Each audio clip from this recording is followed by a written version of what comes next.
I'm Joanne Gallagher, your Think.Future podcast host. Today, James Slattery of the San Francisco government joins the programme to tell an inspiring story of engagement and leadership as the city moves towards zero waste, reducing consumption in the built environment. This podcast is brought to you by Arcons, a global leader pioneering solutions and services to the AEC and manufacturing industries to support digital transformation for the built environment and smart manufacturing. Visit arcons.net to learn more about how Arcons are helping organisations design, build and solve through digitalisation. From Arcons to you, welcome to our Think Future podcast series. Each week we'll share conversations with industry leaders from around the world to find out how they're thinking future. Subscribe to Arcons Think Future for access to more episodes, interviews and profiles. James Slattery is the Senior Coordinator of San Francisco's Construction and Demolition Zero Waste Program. James has worked with the San Francisco Environmental Department for over 11 years. His work focuses on resource conservation, waste reduction and material recovery strategies, and environmental action in solid waste management. He joins the program to tell us about the life cycle of buildings in the Bay Area and the sustainable outcomes they have achieved with green buildings, zero waste, reduced toxicity, environmental justice and climate action. Welcome to the program, James. Good to be here. Thanks for having me. James, tell us about your sustainability background and how you ended up with such a challenging role working for the local government of San Francisco. Well, my sustainability background begins with somewhat of a desperate exit from my previous career, which was in the financial services industry. And I say desperate in that I was desperately logging and searching for a connection to more meaningful work. And as I left one career and embarked on the pursuit of discovering the career I'm in now, I returned to school and went to study here in San Francisco in their local universities and environmental science program, environmental science and studies. And that sort of kicked things off and put me on a trajectory to work here at San Francisco's Environment Department upon graduating that program. And I was trying to merge a former skill set where I was recruiting and developing a workforce in the financial services industry. And I landed here at the Environment Department in San Francisco. My first role was to help coordinate the day-to-day green jobs training program that we have. We call it Environment Now. It was the result of a economic stimulus package from the then President Obama administration. And what we were doing was trying to offer an on-ramp into the professional environmental movement for folks who might not have the necessary credentials. And the aim was to recruit, hire, and train folks from the communities that we were in service to better represent our work, our programs. So I was tasked with helping craft that program, implement it on the day-to-day, work with the participants. And the toolkit I was handed was a suite of policies and programs related to zero waste. And I used these policies and programs to ramp up the professional skills of the training program participants. And so these were folks who were, they probably did not have a college degree, may have not have had a high school degree. Some were formerly incarcerated. Many were English was a second language. We had folks who had left the workforce 15, 16, 17 years ago to parent their children and were returning, and the whole workforce had transformed. They didn't have email accounts, let alone work with Microsoft Excel and PowerPoint. And so I started to use these outreach programs rooted in zero waste to try to develop the professional skills of these participants. And that gave me a knowledge base deeply rooted in zero waste principles and programs and policies, enough that I could then pivot out of that initial role into the one I have today, which is working on our zero waste program team, but I specialize in construction and demolition, debris recovery. And that's where I've been spending my time for the last 7 or 8 years, and started at the end of life, looking at when we're demolishing structures, what happens with the resources that are in them, how do we recover them? And slowly that evolved into thinking about the upstream considerations, not just how can we pick through the waste and find resources that could maybe be recycled or downcycled, but how can we prevent the waste in the first place? And so for the last almost 5 years now, I've had a hybrid role with the Department of Environment here. I've been focused on the construction and demolition, debris recovery, end of life laws and programs that are in place. And I started working more closely with our green building team to work with the architects, the owners, the developers, designers, contractors to start looking at waste prevention and material reuse and other concepts that can avoid that strain that we're faced with of trying to pick through and recover resources from the end of life, if you will. So that's very impressive background. You have the skill set anyway to lead. That's for sure. Thank you. What is the Global Climate Action Summit? What's that about and when did that start? Yeah, that's somewhat related to a little bit of the overview I provided. So in 2018, California's governor at the time, Governor Brown, hosted something called the Global Climate Action Summit. And that was in response to the then President Trump administration withdrawing from the Paris Accords, pulling the U.S. out of the Paris Accords. And then Governor Brown's response was, well, I'm going to convene a group of subnationals, and that's just, UN speak for anyone who's not a nation. So it was a majority representation were cities here in the U.S., but there was certainly an international presence there. So it was convened with the intent to keep the U.S. and other countries, I should say other nations, on track to meet the Paris Accord, but from a groundswell of the local, smaller jurisdiction, municipality up. And the result of that summit was a set of agreements, pledges, and commitments for how the aims of the Paris Accord could be fulfilled. Again, I was working in the lane of zero waste, and so the pledges that landed with the program area that I work with started to shift the focus and reinvent what zero waste meant. I would call this a move from zero waste 1.0 into 2.0. And 1.0 was, again, looking at end of life and saying, hey, how do we cut down what's going into the landfill? Let's eliminate, reduce, if not eliminate, what we dispose of or incinerate.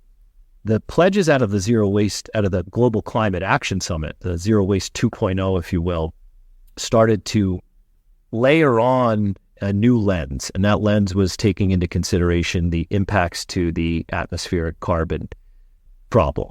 So the greenhouse gas emissions that result even from those desirable outcomes of landfill diversion, meaning even recycling something is going to have an adverse impact potentially on the atmosphere. So how do we look at zero waste as also thinking about waste prevention, not just landfill diversion? And so the pledges that came out of that, and I think 40 cities initially signed on to this pact, this set of pledges, was a refinement of zero waste objectives. There was still a commitment to reducing landfill disposal. So that goal became cut what's going into your landfill by 50% by 2030, and using 2015's numbers as a baseline. The new lens added a pledge of reduce the overall waste generation by 15% by 2030. And so to give some scale and context, at that time, San Francisco was sending about 600,000 tons a year to the landfill. And we were generating, though, as a total solid waste generation, 3 million tons of waste. So 600,000 being put in the hole in the ground, cut that in half by 2030. And of the 3 million tons that you're generating that go to recycling infrastructure, composting infrastructure, hopefully reuse as well, and disposal of that, drop that by 15% by 2030. And so that was really what I ended up taking away from the Global Climate Action Summit, and I ended up bringing back to my program area and infusing that new mission into my role, which at that time was the coordinator of the Construction and Demolition Zero Waste Program. Wow, there's a lot of stats there. How do you bring that down to, an individual level, that kind of waste? Do you know what that equates to per person? I don't know how we break that out per person, and I'm sure we've tried to do that. We have tried to break it by sector, meaning per business, per employee, per resident. But my lane that I'm swimming in the construction and demolition sector, the building industry, it's a little more challenging to nail it down because it's not as static per se as the number of residents that are here or the number of employees that are on tax rolls. I can't give you a number there on a per construction project basis, but I could give some other numbers to give scale to the ecosystem here in San Francisco. At that time, in 2018, our Department of Building Inspection was permitting upwards of 60,000 building activities a year. These are new construction, alterations, demolitions, commercial, residential. We had hundreds of hauling companies moving debris out of the city and transporting it all over the San Francisco Bay Area to disposal facilities, to recycling facilities, to compost facilities. And my role at that time was we were hyper-focused on commingling debris and regulating that. That was the preferred strategy of a building activity, was to just throw it all into a debris box or a skip, let somebody else sort through it and figure out how to pick through it. If there's something valuable that could be recovered, let them redirect it to a recycling market. And this has its advantages, but the trade-offs there are that a lot of the material that could have been recovered ends up degraded or destroyed in that process. And so the only home for it at the end of the day was the landfill. So we're hyper-focused on this preferred strategy of how to manage construction discards, mixed debris. And so I was tasked with looking at 50 to 60,000 building projects a year, the hundreds of hauling companies deploying thousands of vehicles throughout the city, and then probably about 15 facilities that were receiving mixed debris and sorting through it with all sorts of technology, from really simple approaches of just put it on the floor and have a crew of hand sorters go through it, up to using robotics, AI robotics, powerful magnets, density float tanks, all sorts of things to figure out how to get as many recoverable resources out of that stream and divert it into recycling and composting. And again, the shift around that time was to say, that's fine. Let's wring as much water out of the towel of what we're doing there in terms of resource recovery. But knowing that the focus has shifted from landfill diversion to what are the impacts to the atmosphere, the realization at that point is we're not going to be able to recycle our way out of a climate crisis. So, James, you and your team pivot and start to partner more deeply with the Green Building Program and start to talk with and engage with the stakeholders that are upstream, move away from the recycling facilities and the haulers, and get in conversation with the owners, the architects, the contractors, and the developers, and see how practices can shift there, either voluntarily with program support like education and awareness, or through policy levers. And so that's where a lot of my time has been spent in the last few years. Well, thanks for explaining that. That's very clear, and you've given a very interesting picture so everyone can understand what your role is and the value you're bringing to the sector. So, James, what came about from having the Zero Waste and the Green Buildings teams partner? The result was initially an ad hoc working group of two, myself and the Green Building Program coordinator, and we named ourselves the Building Materials Management Team. And from there, we really started to research and develop what are the possible interventions that could manifest that make sense for our department to lead and steward when trying to disrupt the building industry's linear material flow of, take, make, waste. And again, all in support of these new zero waste commitments and pledges, namely, how do you reduce the generation of waste? And so we really did lay out all the nodes of the ecosystem, all of the practices, and started to map out what could be an intervention. And from that list, we try to determine what makes sense for our department to take on and start to invest time and energy into researching.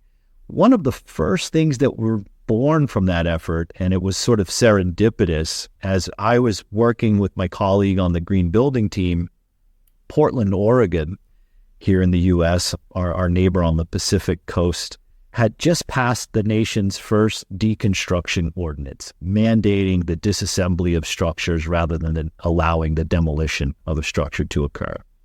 And our federal agency, the U.S. Environmental Protection Agency, their region chapter that has both Portland and San Francisco under its belt, convened something called the Bay Area Deconstruction Working Group.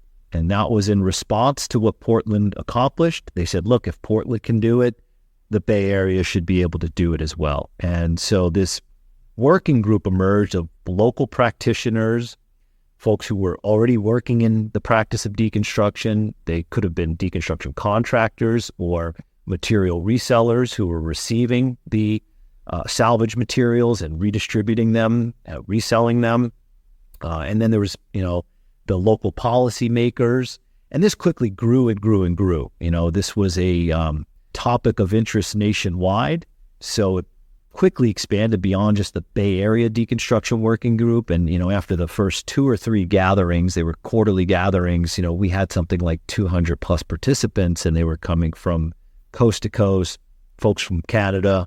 We would often even call in folks from beyond the North American ecosystem to share what they were doing with regards to trying to use deconstruction as an on-ramp to waste prevention and seeing material reuse as the low-hanging fruit to reducing what's called embodied carbon. Embodied carbon would be the emissions associated with that take, make, waste linear material flow. It's all of the emissions that went into the structure that has been built that will ultimately be demolished. So from the raw materials being extracted to processed and manufactured to then transported for installation, not the emissions associated with operating a building. Think of that as the operational carbon, the lights, the elevators, the HVAC systems. It's what went into constructing that. And so that came to be the task at hand was, how can we tackle the aim of reducing embodied carbon emissions through the lens of zero waste in this sector, the building sector. And the low-hanging fruit became, if we could just reuse what is here, we will have preserved the emissions that went into a particular product or material, and we can keep them in a structure, and you end up preserving the carbon that you've expended already to make that particular product, and you displace the new emissions you would have created by installing something from a virgin material procurement. What other value did this research group add to the knowledge base in the Bay Area? So the building material management team at San Francisco Environment Department, we looked at deconstruction. Think of it as the double helix of DNA. There's 2 strands there. Deconstruction is the practice that's going to liberate materials that could be reused. So the other strand is the reuse really is the ultimate outcome. If you're just going to deconstruct and disassemble and it doesn't have a way to migrate and be reintegrated into a new structure, then really all you're doing is inverting your landfill and bringing it above ground and having neatly organized piles of waste rather than destroyed, commingled discards that are going to be buried eventually. So to figure out how to get that ultimate outcome, reuse achieved, meant convening a new group of stakeholders that hadn't been talking before. So some of the things we started to do was convene groups like the Bay Area's All for Reuse Alliance. This is a working group of San Francisco Bay Area's largest real estate portfolio owners. many of the names are familiar to your listeners. You've got, Google and Meta, Facebook, Salesforce. For us, it's, Wells Fargo Bank is in there as well. And so this initial gathering of the owner node in the ecosystem was to raise awareness of the problem and the role they may be playing in driving some of the undesirable outcomes, whether it's landfill disposal or embodied carbon emissions, and garner pledges and commitments from that group to drive reuse outcomes. So we really did start to take on convening key stakeholders. So from that OAC node, the owner, architect, and contractors, we started to work closely with the owners through the All for Reuse Alliance. We started to work with the architects through the American Institute of Architects and their local San Francisco Bay Area chapter, and they have a zero waste working group as well. And we also started to work with contractor groups such as the Bay Area Sustainable Construction Leaders. So these are, any of the contractors. If there's a French crane in the sky and there's a name on it, they're at this. They have sustainability directors at this particular working group. So we started to just be in conversation with everyone, garner an understanding of the mission at hand, and start to align interest and abilities towards achieving the objectives. And so stakeholder engagement was a primary lever of ours at the time. All of that then feeding into the research of potential policy interventions and programs that could be developed to support these practice shifts. And so I'd say that's maybe the greatest value that we brought online in a short period of time, was to bring key stakeholders together and start talking about what could be done differently. And from those conversations, we started to get a clear picture of what other interventions might be appropriate. And those eventually found their way into San Francisco's Climate Action Plan, which was updated in 2021. We have a section of that Climate Action Plan that is called Responsible Production and Consumption. There's a number of strategies under there. The strategy that I'm speaking to right now is a strategy, the way it's termed, is to achieve total carbon balance across the buildings and infrastructure sectors. And there are 7 supporting actions that essentially were research developed and refined in conversation with practitioners, with stakeholders, that are now captured in our Climate Action Plan and are driving the next phase of research and development interventions that may take shape as policy, programs, partnerships, any combination of the 3. Wow, you've just described a huge amount of work. How long did all this take? Yeah, the first conversation between myself and our green building coordinator took place in 2016. And I can remember that because our green building coordinator was hired then, and I was maybe 3 months into my new role. I had left that green job training program coordinator role, and I was in my new role of construction and demolition zero waste coordinator. And our green building coordinator was going around having her office introductions. Hello, I'm Eden Bruckman. Hi, I'm James Slattery. What do you do here? What do you do here? And we immediately kind of clicked on wood. We were both stoked to learn that Portland just passed a deconstruction ordinance. So we said hello in 2016, and we kicked off our building material management group in 2018, and the Climate Action Plan was updated in 2021, and I'm still working on it right now. Several of those supporting actions under that responsible production and consumption chapter are my primary work plan today. Stay tuned. We'll be right back after a short break. Here's a little bit more about Arcons. Arcons has a mission to advance the efficiency, quality and profitability of project outcomes for its customers by providing best-in-class technology and services. Are you looking for a digitalization and sustainability-focused partner to help you achieve your goals? Join the thousands of AEC and manufacturing customers globally who have turned to Arcons to start their journey toward a better built environment and smarter manufacturing. With more than 50 locations around the world, Arcons can connect you to the right technologies and expertise so you can improve your competitive position and increase profitability. Archons has an industry expert to help you navigate the best pathway forward wherever you are on your digitalization and sustainability journey. Visit archons.net to find out more. James, you mentioned responsible consumption a while ago, and I remember it's been said that Americans consume the rate of 5 times the planet's ability to renew itself. Is that still a fact, or have things changed? I've heard similar stats myself. I don't have those readily available off the top of my head, but overall it does appear that waste is a design flaw. It's running throughout most key industry sectors. Building industry is no exception. There's also a distribution problem as well that needs to be addressed, and this is why we have a third lens, if you will, that's applied here. So the first lens was diverted from landfill.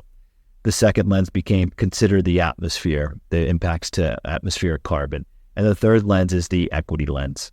And the equity objective for us in the work that we're doing means increasing access to high quality building products and materials that would have otherwise gone to be downcycled or recycled or disposed, where there are communities, had they had known they were available, would have put these no to low cost, high quality products to use in their communities. And so there is an equity component as well beyond just the atmosphere and the waste. But, there are other stats you can throw at other than how the rate of consumption of Americans, and this is taken from one of our working groups, the All for Reuse Alliance. We'll mention this pretty frequently, that there's over 2.5 billion square feet of commercial floor space being renovated every year globally. Commercial interior renovation projects here in the U.S. send about 32 million tons of waste to the landfill every year. Much of that is new condition product and material. We replace these materials with similar ones. They also have to be extracted, manufactured, and delivered to the building. So this is not a problem that is isolated to the U.S. at this point. It is a global concern for how development is pursued when there is a 6-continent supply chain. Everybody wants to build with new materials, and the rate of development that we are building these structures at and then decommissioning them is unsustainable. So I think it's less about maybe what's happening here in the U.S. exclusively and more about the footprint that this industry has globally and how practices can shift. Okay, that's a very interesting perspective because it is a global problem. So it's not just America, as you said. Can you go into the principles that drive the government of San Francisco Climate Action Plan? Yeah, sure. And I encourage folks to visit SF Environment's website, that's San Francisco Department of the Environment, and take a look at our Climate Action Plan from 2021. And you'll see the core principles driving climate action are things that we've touched on already. It's racial and social equity, it's community health, just transitions as we move into a more sustainable economic and development framework. Economic recovery and resilience has actually kind of been elevated since we've gone through the pandemic and those global supply chains were disrupted. There's overarching goals in there. There's obviously the greenhouse gas reduction. There's the goals of reducing consumption, advancing racial and social equity. So you'll see just about all of those overarching principles woven through the various strategies in that climate action plan. And then and even some of them will call out specific metrics. For example, in the responsible production and consumption section I'm speaking of, my reminder here, it's to achieve total carbon balance across the buildings and infrastructure. We have an equity metric, which is the tons of rescued building materials that can be received by nonprofits, small businesses, and communities that are in their environmental justice communities. So it's trying to do climate action, economic recovery, and justice with as many strategies as possible, trying to weave those three overarching principles into as many strategies as possible. About the vision for San Francisco, Do you see that reflected strongly in the action plan? Could you sort of link the vision to the action plan and strategy? Yeah, I think that vision for San Francisco is very much being constructed, no pun intended, at the moment. We are still figuring our way through the wave after the pandemic. So the crisis after that crisis was the economic crisis, and the shifts that have resulted in how we work, where we work, when we work, and how the city is able to drive things like climate action need to be considered because the way that we would have funded a mission like that needs to be reconsidered. We have something like a 30% vacancy rate in our commercial structures right now. There's really currently no end in sight for that decline. It seems to not have bottomed yet. We have another looming crisis, really, which is the commercial real estate crisis. So, the pandemic happened, then you get the economic crisis where we had so many small businesses shuttered. We are now losing revenue from property taxes in our largest commercial properties that would have otherwise been able to fund a significant push towards objectives like climate action and racial equity. And so that's why economic resilience and recovery is centered at this moment. So the vision is very much being reinvented as we speak. How do you reinvent your city center if these businesses are not going to return at the scale that they were operating at prior to the pandemic? And so the options on the table that are getting a lot of traction are looking at how do you facilitate conversions of commercial space into residential. We have an affordable housing crisis on hand as well. So I think the takeaway for me, though, would be that within all of these interconnected crises is tremendous opportunity. And there are interventions that do present what I would call like the triple word score. If you're a Scrabble fan, it's if you can reinvent a commercial space that will now become affordable housing that brings more foot traffic to your city center and the small businesses return. So reinventing cities is very much, I think, at the top of the list for what the vision for San Francisco is. That's right. It's like you have to reuse the whole city in a whole new way, isn't it, to make the community in again and connect people. You talked about 40 cities, didn't you? How are they doing with respect to this? When Governor Brown convened the Global Climate Action Summit, there was representation from around the world. And so that initial group became a global working group, a global community of practitioners sharing their experiences, sharing their research. And so I would encourage your listeners, if they're not aware, go check out C40 Cities. It's a C40 Cities Climate Leadership Group. It's now a group of probably 100 or more cities around the world, represents, I think, 1/12 of the world's population and 1/4 of the global economy. I was on a call just this morning with a number of cities sharing updates and progress reports on one of the sub-working groups there called the Clean Construction Accelerator. And so that is looking at like some of the policies, looking at some of the interventions I mentioned already, deconstruction, but things also like adaptive reuse. Kind of like what you're saying, we're talking about adaptive reuse at the scale of a city. The whole city center needs to somehow be adaptively reused rather than left vacant. But rather than trying to reuse individual products and materials, how do you leave the whole building intact? The majority of the carbon that was expended to build one of these structures, it's in the foundational concrete, the structural steel. And so if you really want to get the carbon savings, you're going to leave that building intact.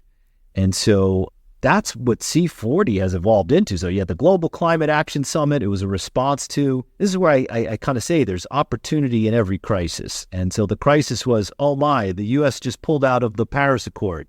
The opportunity was, let's convene and figure out how we keep on track.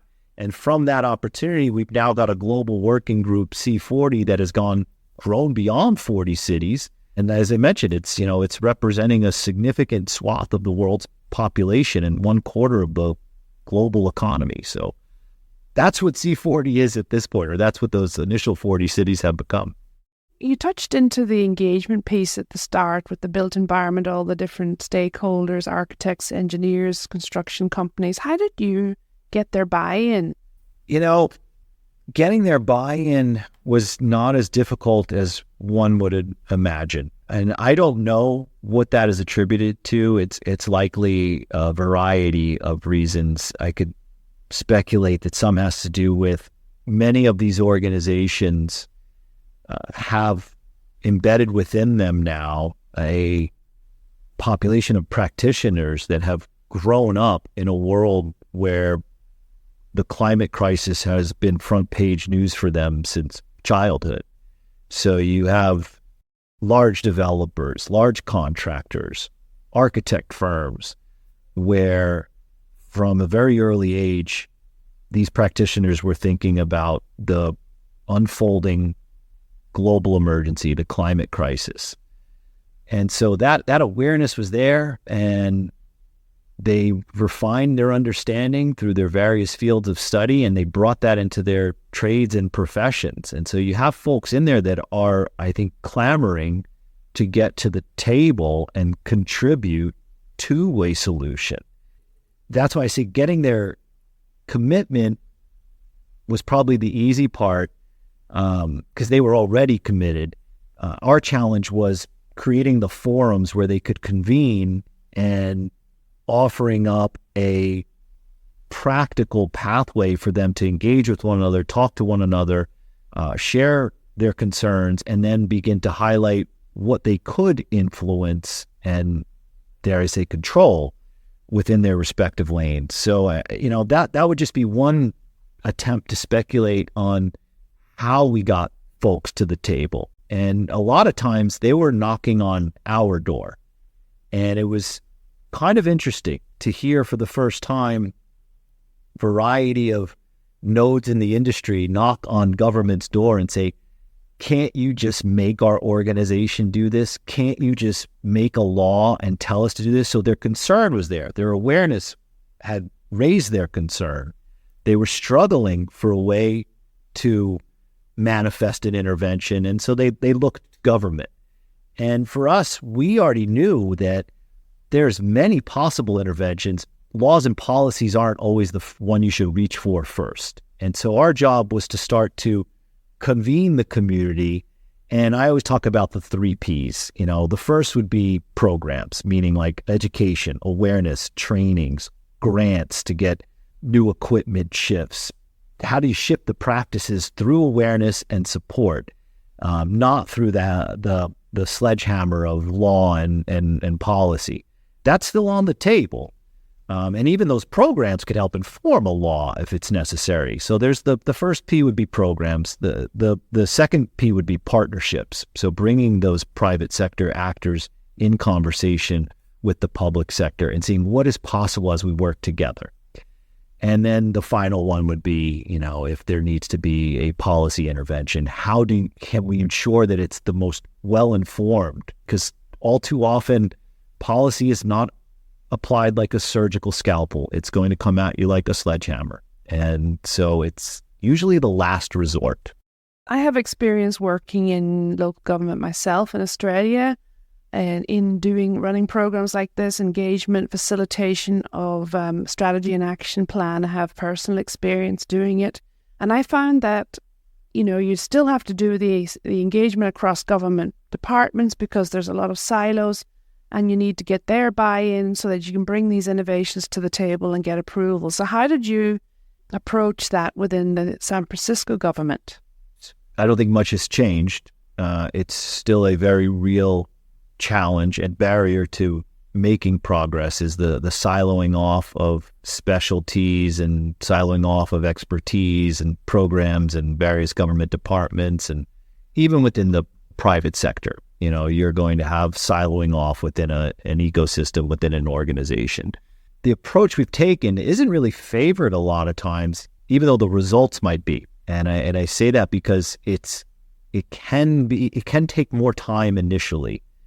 And our approach, our playbook has been rooted in something akin to community-based social marketing, which is you center the stakeholder. And so for this ecosystem, there's a number of stakeholders. And so you kind of go about it pragmatically and systematically, and you center each one in a conversation. And it's about listening before directing or offering input, using your questions as are some of the greatest tools you have, but centering each stakeholder so you can understand their concerns, you can understand their wants, their needs, their strengths, their perceptions or misperceptions of what you are as a government agency.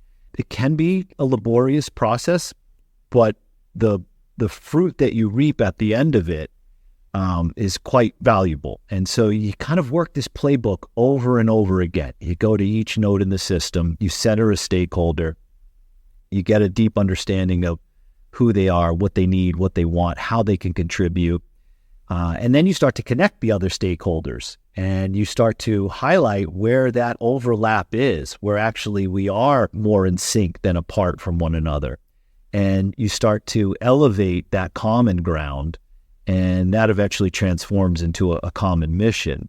Despite everyone still going home at the end of the day to get back in their siloed lane, to drive that car of expertise that they're in, it is about the common humanity, the common ground, and the common mission at the end of the day. So that I would say, and it's an iterative process. It's you listen, you convene, you listen, you put some suggestions together, and again, they probably come into the shape of the 3 Ps. Here's a potential program intervention, a policy intervention, a partnership intervention. Here's maybe a combination of the 3. You pilot that, and then you take those signals in from your pilot and you deconstruct it, you creatively destroy what's not working, you reinvent it, and you try again. And that's been the playbook we've been running to date. That's right. In my role, I had to define the role of government. So government really is a facilitator role. It's quite a process. And I would say at its worst, government is seen as a bureaucrat, a cold, heartless bureaucrat. At its best, it is a public servant. And if that can be at top of mind, how you can be at your best, then you will find ways to be in service to your community. And that is what amounts to centering the stakeholder, is you remember who you're in service to. It's an amazing piece of work. It's a change of mindset across, it seems like the whole system is required, including government, to have a reflection on themselves of what their real role is, and then allow or offer an opportunity for everyone to do that reflection. So you've done an amazing thing here. And if you had advice for any other city, say in another part of the world, how would you say they would start a process like this if they haven't already?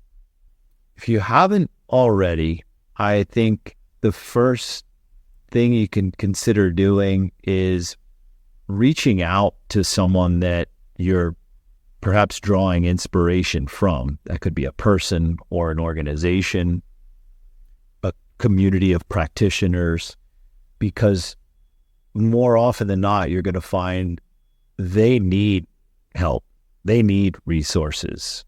They need more people in service to their mission. So if you're finding that there are flints of inspiration out there amongst all the noise of the sour and the dour and the catastrophizing of what's happening, it would be a first step to start knocking on those doors and reaching out. I cannot tell you how many people we've hired into our organization that their journey began with an informational interview. My own journey in this department was kicked off by having one of my colleagues today on my zero waste program.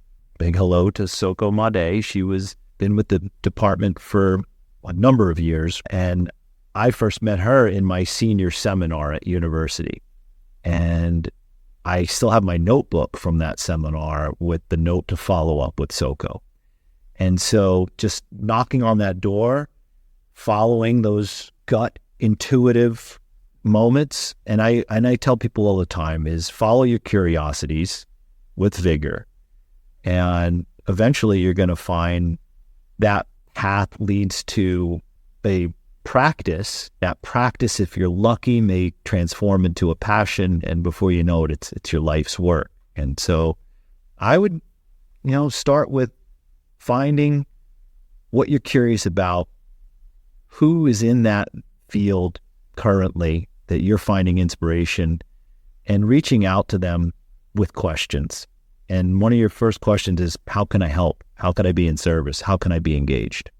So we're coming to the end of our conversation, James. It was such a wonderful story to hear what's happening in the Bay Area. When you think future for cities who take on this approach, what excites you the most?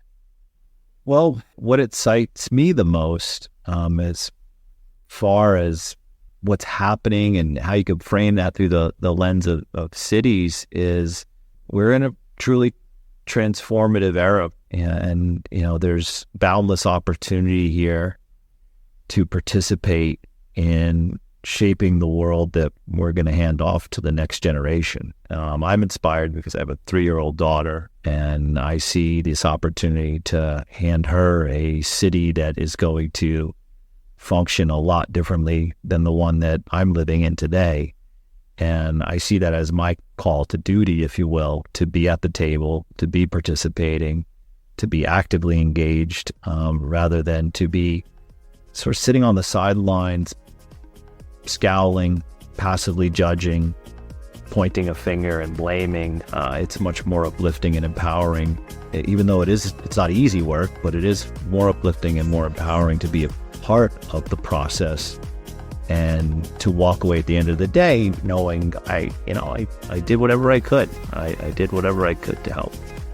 Well, you certainly are a very inspiring person, and it's really important that we share these stories, and that's the whole point of this podcast. So thanks for coming on the show, and I'll keep in touch. We can have an update later at some other point. Thank you very much, James. Thanks for having me. This podcast was brought to you by Arcons. Arcons is leading the digital transformation of the AEC and manufacturing industries by providing best-in-class technology solutions from world-leading partners and their own in-house development software from the Arcons Be Smart portfolio for building, infrastructure and manufacturing. Arcons is a company that cares about creating and building a better world. Together, we are working with industry and environmental experts, providing forums and platforms through our Arcons Think community to create conversations that matter to our future generations. We invite you to join in the conversation and participate in our Think community, so like and subscribe to Think.Future to stay up to date with the latest innovations and conversations as we advance the digital journey for AEC and manufacturing around the world. You can download our podcasts at arcons.net or from your favourite podcast platform. From Arcons Think.Future, thanks for listening.